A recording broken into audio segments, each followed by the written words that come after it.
नमस्कार, show the power of empty mind में आप सबका फिर से स्वागत है। सावन का महीना चल रहा है, शिव भगवान का महीना चल रहा है। हर साधक ये कोशिश करता है कि इस समय पे कुछ ऐसा करे जिससे देवादिदेव महादेव प्रसन्न हो जाए।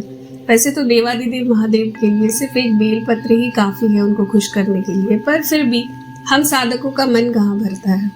इसीलिए इसी टॉपिक से रिलेटेड आज एक वीडियो लेकर आई हूँ। अभी 3 सोमवार बचे हुए हैं, इसीलिए मैं वीडियो थोड़ा पहले डाल रही हूँ ताकि आपके अगर कोई तैयारी करनी है तो आप कर सके। आप अगर इस प्रोसेस को 3 सोमवार भी करते हैं तो भी बहुत है, और अगर 1 सोमवार कर पाते हैं तो भी बहुत है। बस आपकी निष्ठा और आपके भाव के ऊपर डिपेंड करता है कि ये चीज़ आप किस तरह से आगे बढ़ा रहे हो। तो आपको करना क्या है? सबसे पहले तो आपको नहा धो लेना है, स्वच्छ कपड़े पहनकर बिल्कुल तैयार हो जाना है। किसी को हाथ नहीं लगाना, किसी वस्तु को नहीं छूना है, किसी से बात करने की जरूरत नहीं है। सीधे बाहर चले जाइए अपने घर के।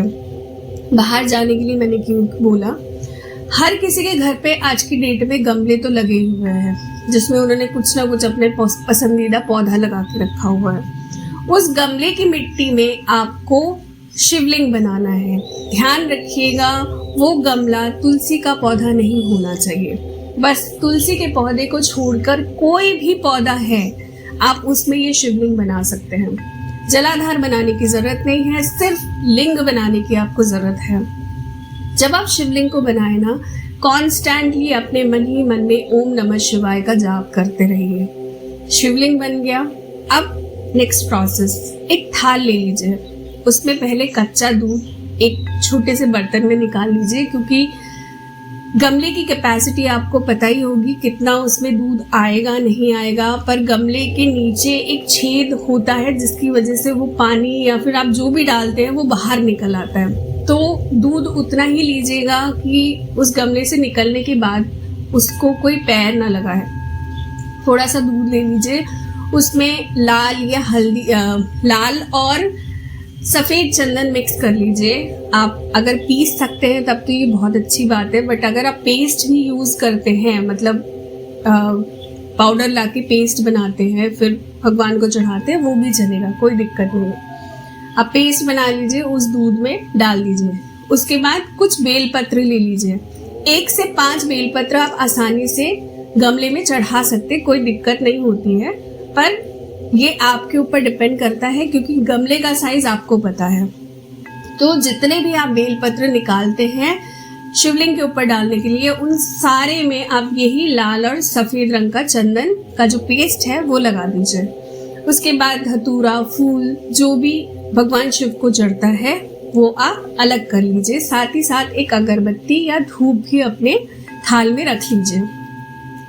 इसमें अगर आप 5 तरह की और चीजें ऐड कर पाए, जैसे कि चना दाल, काली तिल जिसको हम कलौंजी बोलते हैं, चावल, गेहूं या जौ और पीली सरसों, ये चीजें क्यों डालना होता है ये मैं थंबनेल में आपको सारी चीजें लिख के बता रही हूँ। आप अपने इच्छा अनुसार या अपने जिस विश के लिए आप ये कर रहे हैं उसके हिसाब से आप उनको वो चीज चढ़ा सकते हैं। ठीक है, अब थोड़ा सा शहद ले लीजिए, थोड़ा सा घी ले लीजिए और गंगा जल ले लीजिए, थोड़ा सा, ताकि पानी बाहर ना आए, जैसा कि मैंने पहले ही बताया। इन सब को ले जाके अब एक एक करके आप शिवलिंग पे चढ़ा दीजिए। ठीक है, पहले घी चढ़ा दीजिए, उनको घी से नहला दीजिए, उसके बाद दूध, उसके बाद गंगा जल, उसके बाद फिर आपने जो अनाज अपने हिसाब से चुना है या फिर 5 के 5 आपको डालने हैं वो भी आप कर सकते हैं। उसके बाद बेलपत्र और फूल, धतूरा वगैरह चढ़ा दीजिए। उसके बाद उसी गमले में आप या तो फिर धूप या अगरबत्ती जो भी लेके गए हैं उसको जला के गाड़ दीजिए, और जस्ट उस गमले के सामने एक दिया, घी का दिया जला के रख दीजिए। अगर आप चाहें तो वहीं बैठकर कुछ देर तक मेडिटेशन कर सकते हैं। अगर आप जाप करते हैं तो वहीं बैठकर जाप कर सकते हैं, और अगर आप चाहें तो कुछ देर तक उनको बैठकर निहार भी सकते हैं। सच बता रही हूँ, आपको इतना अच्छा लगेगा ना कि ये एक्सपीरियंस आपके लिए बहुत निराला होगा। अब इसके बाद 20 से 25 मिनट शिवलिंग को ऐसे ही रहने दीजिए। आप अच्छे से पूजा पाठ कर लीजिए, अपने इच्छा अनुसार उनको निहार लीजिए। जब आपका ये सारा प्रोसेस कंप्लीट हो जाए, उसके बाद उसी गमले में उनका विसर्जन कर दीजिए। विसर्जन करने के लिए आपको ज़्यादा से ज़्यादा 2 से 3 लोटे पानी की ज़रूरत पड़ेगी। आप नॉर्मल स्वच्छ एक पानी में जाके उनको विसर्जन कर दीजिए। जब आप ये प्रोसेस शुरू कर रहे हैं, आप तभी अपनी विश उनको बता सकते हैं कि मेरी ये विश आप पूरी कर दीजिए, जिसकी वजह से मैं ये कर रहा हूँ या कर रही हूँ। या तो फिर एंड में जब आप विसर्जन कर रहे हैं, तब भी आप अपनी विश उनको बता सकते हैं। बस इसको करके रख दीजिए। बस इतना ध्यान रखिएगा कि उस गमले से जो पानी निकले वो किसी के पैर में ना लगे। अगर आपने इस चीज को पूरी भक्ति भाव, निष्ठा और पूरे विश्वास के साथ किया ना, तो यकीन मानिए सावन के महीने की गुजरने से पहले ही आप अपनी विश पूरी होते हुए देखेंगे।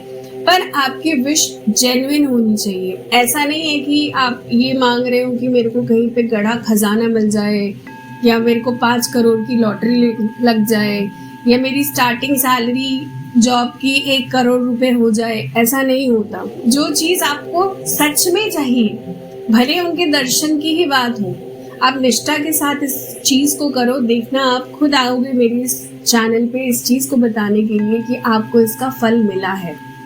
आशा करती हूँ मेरी इस वीडियो से आज आपने नया कुछ जरूर सीखा होगा। चैनल को लाइक और सब्सक्राइब करना ना भूलें। फैमिली को बढ़ाते रहिए। Thank you so very much.